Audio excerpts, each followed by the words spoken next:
వాళ్ళ తెలంగాణ విమోచన జరిగింది. అధికారంలోకి రాకముందు ఉద్యమ సమయంలో కొన్ని పార్టీలు ఏం చేస్తాయంటే తెలంగాణ విమోచన దినోత్సవాన్ని అధికారికంగా జరపాలే, సమైక్య ఆంధ్రప్రదేశ్ ఉన్నప్పుడు ఆంధ్ర పాలకులారా మా తెలంగాణ స్వాతంత్ర దినోత్సవాన్ని మమ్మల్ని జరుపుకోనివ్వరా అని కొట్లాడిన వాళ్ళందరూ కూడా ఈ పార్టీలను కొట్లాడినాయి. కానీ అధికారంలోకి వచ్చినాక ఏం చేసినాయి? ఒక పార్టీ ఏమో సమైక్యత దినోత్సవం అంటది, ఇంకో పార్టీ ఏమో ప్రజాపాలన దినోత్సవం అంటది. ఇప్పుడు ఎందుకు పేరు మారుస్తుంటే సమాధానం లేదు. ఎందుకంటే ఎంఐఎం అని ఒక పార్టీ దరిద్ర పార్టీ ఉంది.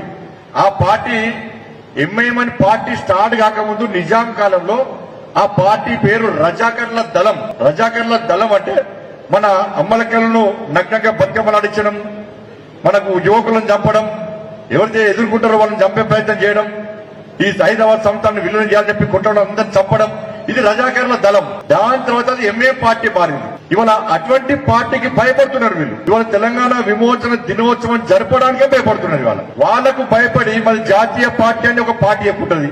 మేము 10 సంవత్సరాలు కొట్లాను, ఈ రాష్ట్రాన్ని ఇది వీకినాం అది వీకినాం అని చెప్పి ఇంకోళ్ళు చెప్పుకుంటారు. కానీ వీళ్ళు ఏం చేస్తుండే ఒక ఎంఏఎం అనే పార్టీకి భయపడి తెలంగాణ విమోచన దినోత్సవం అని జరపడానికే భయపడే పరిస్థితి వచ్చింది వాళ్ళు.